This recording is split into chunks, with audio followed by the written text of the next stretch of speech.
Hello, ഞാനിപ്പോൾ കൽപ്പാത്തിയിലാണ് കേട്ടോ. ഈ വരുന്ന നവംബർ 14, 15, 16 തീയതികളാണ് കൽപ്പാത്തി രഥോത്സവം നടക്കുന്നത്. പാലക്കാടിൻ്റെ തന്നെ സാംസ്കാരികോത്സവമായ ഈ ഒരു കൽപ്പാത്തി രഥോത്സവത്തിലേക്ക് എല്ലാവരെയും സ്വാഗതം ചെയ്യുന്നു. കേരളത്തിൻ്റെ നെല്ലറയായ പാലക്കാടിൻ്റെ ഉത്സവകാലം തുടങ്ങുന്നത് കൽപ്പാത്തി രഥോത്സവം ആരംഭിക്കുന്നതോട് കൂടിയിട്ടാണ്.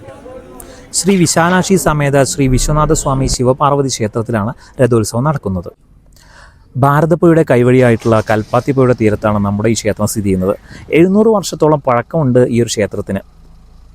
വടക്കേ ഇന്ത്യയിലെ വാരാണസിയിലുള്ള പ്രശസ്തമായ കാശി വിശ്വനാഥ ക്ഷേത്രവുമായുള്ള സാമ്യം കാരണം കാശിയിലെ പകുതി കൽപ്പാത്തി എന്നും അതുപോലെ തന്നെ ദക്ഷിണ കാശി എന്നും തെക്കിൻ്റെ വാരാണസി എന്നും ഒക്കെ അറിയപ്പെടുന്ന നമ്മുടെ കൽപ്പാത്തിയാണ്. വർഷത്തിൽ 10 ദിവസമാണ് രഥോത്സവം നടക്കുന്നതെങ്കിലും അതിലെ അവസാനത്തെ 3 ദിവസങ്ങളിലായിട്ടാണ് രഥയാത്ര നടക്കുന്നത്. കൽപ്പാത്തിയിലെ പ്രധാനപ്പെട്ട 4 ക്ഷേത്രങ്ങളിൽ നിന്നും എത്തുന്ന രഥങ്ങൾ വിശാലാക്ഷി ക്ഷേത്രത്തിന് സമീപത്തുള്ള തെരുവിൽ ഒന്നിച്ചു ചേരുന്നു. പിന്നീട് എല്ലാം ചേർന്ന് വലിയ സംഘമായി മുന്നോട്ട് പോകുന്നു.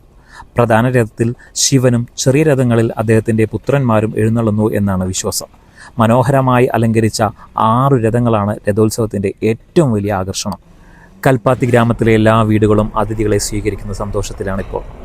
മതഭേദമില്ലാതെ എല്ലാവരും പങ്കുചേരുന്ന ഈ ഒരു ഉത്സവം സൗഹൃദത്തിൻ്റെയും ഐക്യത്തിൻ്റെയും ചിഹ്നമാണ്.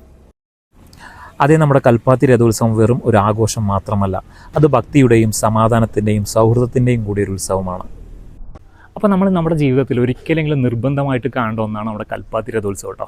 അപ്പോൾ ഈ വരുന്ന 3 നാളുകൾ, നാളെ മുതൽ 3 ദിവസങ്ങളായിട്ടാണ് കൽപ്പാത്തി രഥോത്സവം നടക്കുന്നത്. അപ്പോൾ എല്ലാവരും നേരെ പോകുന്നത് നമ്മുടെ കൽപ്പാത്തിയിലേക്ക്.